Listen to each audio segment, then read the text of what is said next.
Hi, I'm Rick Lombardi, one of the executive producers and creators of Alternate Realities.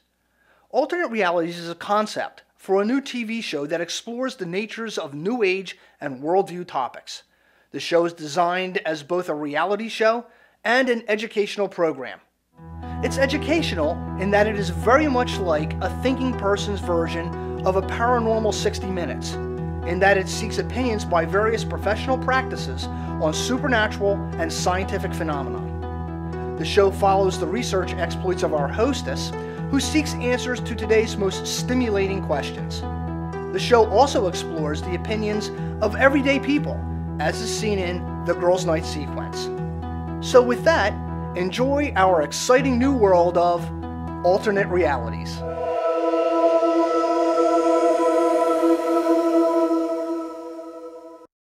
What is reality? Somewhere between the darkness and the light, there are unseen realms. And in these places, there are answers to life's greatest questions. For the next 60 minutes, join researcher Shannon Derstine as she searches for alternate realities.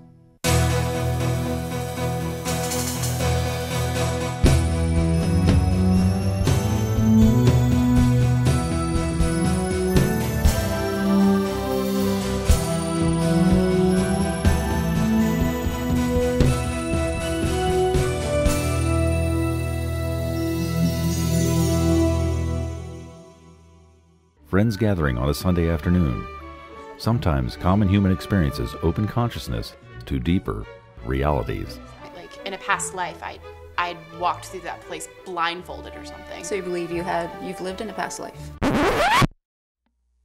I really believe that, actually. I do too. Really? You do? Oh, but where's the proof? I don't think you need proof. I don't know if it's really about proof, actually. It's more like you just have a feeling about it. I think there has to be scientific evidence. I really don't think there's anything beyond where we are now. Do you believe in energy? I don't know. Because I kind of think like when you die, all that energy that you have, it has to go somewhere. It can't just evaporate into nothing. So I sort of feel like that energy has to, whether it's all of you or a part of you, but it has to go into something else and pass into something else. Yes, I'm a big believer in energy, and I think that, well, your soul doesn't belong to you, it belongs to God. So when you die, if God thinks that you need to live another life on earth to pay for something, then that's his decision. But when one soul leaves the earth, you have to make room for another one. Maybe it's the way I was raised, but I believe Jesus is the only one that comes back to earth. It sounds like everyone has a different opinion. And frankly, I've been thinking about this topic too. I'm gonna go and do some research, get some answers, and I'll get back to you.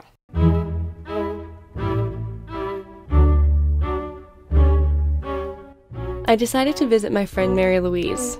She's an experienced past life regressionist. I thought I would start there with some questions. Could you please define past life regression? It is the theory that we have lived many lives before, and we just keep the same soul and keep coming forward to balance our lives and learn. Why do some people want to have past life regressions? There are lots of reasons for that one. Some are just curious. Some are sick and are trying to find out why. Some of them are looking for why they're living this life, and does it have anything to do in the past? Are the memories of past life regression just as detailed as a current memory would be? Normally, they're more like, oh, perhaps a dream. I have had some clients who will tell you in detail, and I mean detail, from I have on a pink dress, and the pink dress has 5 little bows along the neckline, and on and on and on ad infinitum, and you finally say to them, and would you please move forward to the next important incident? I'm going to visit Dr. Shaw, a professor of theology at Bucks County Community College in Pennsylvania. There are so many people in the East that believe in reincarnation. Is there any evidence that can prove the existence of reincarnation, that it actually happens? Not just in the East do many people believe in reincarnation, although that's an Eastern belief, but you're right, many people believe in reincarnation. And there is evidence for reincarnation. There are people who have memories of past lives. There are people who, and sometimes these memories are retrieved through therapy.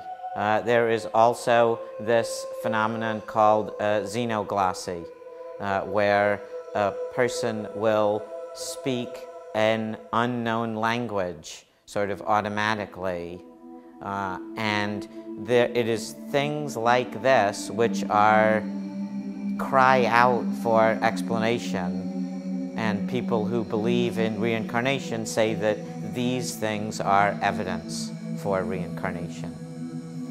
Well, I hope she asks this question. Is the evidence scientifically credible? There's a problem with this evidence from a scientific point of view in a number of different ways. Okay? People have all kinds of memories. The question is, from where did the memories come? Is reincarnation a medical possibility, or is this something that is simply our mind's creation? So reincarnation is a belief. It's not what we would call a scientific possibility as far as we know. So science doesn't believe in reincarnation as it's usually defined. Reincarnation, the movement, the migration of the soul from one person to either another person, an animal, or maybe even an object in some belief systems.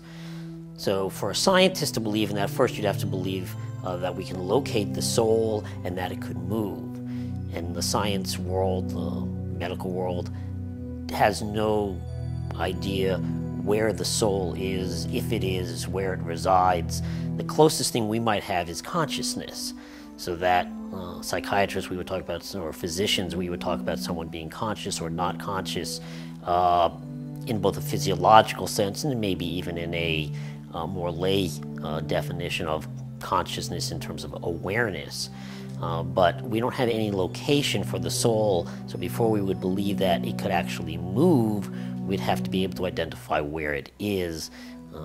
And there have been attempts to do that scientifically, but they have all failed so far. We're still looking. That doesn't mean we won't look, but we don't have that. I decided to ask Monsignor Michael McGee of St. Charles Seminary in Wynwood, Pennsylvania, what he thought of reincarnation and its relation to Judeo-Christian thought in America. How is it that many people who claim to be Christians and have a belief in Jesus Christ, people like Edgar Cayce, the sleeping prophet, for example, have this belief, and yet they also claim to be reincarnated? How does that make sense within the church's viewpoint? Well, within the Catholic Church's understanding, I speak as a Catholic priest, the belief in the reincarnation of individuals and belief in the Christian faith is incompatible. Obviously, we believe them to be mistaken if they believe that they are reincarnated. I'm not going to go so far as to say they have no right to call themselves Christians. That's not a judgment that I would make on them. But I would say it's inconsistent with our Catholic faith to believe that. Is there proof?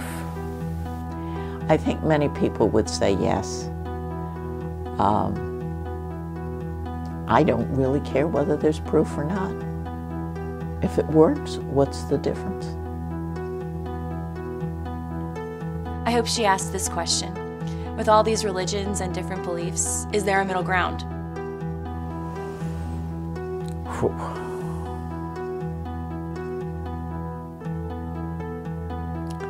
Where is the middle ground? I think the only thing For me, the middle ground is love. So guys, what do you think? I thought it was amazing, actually.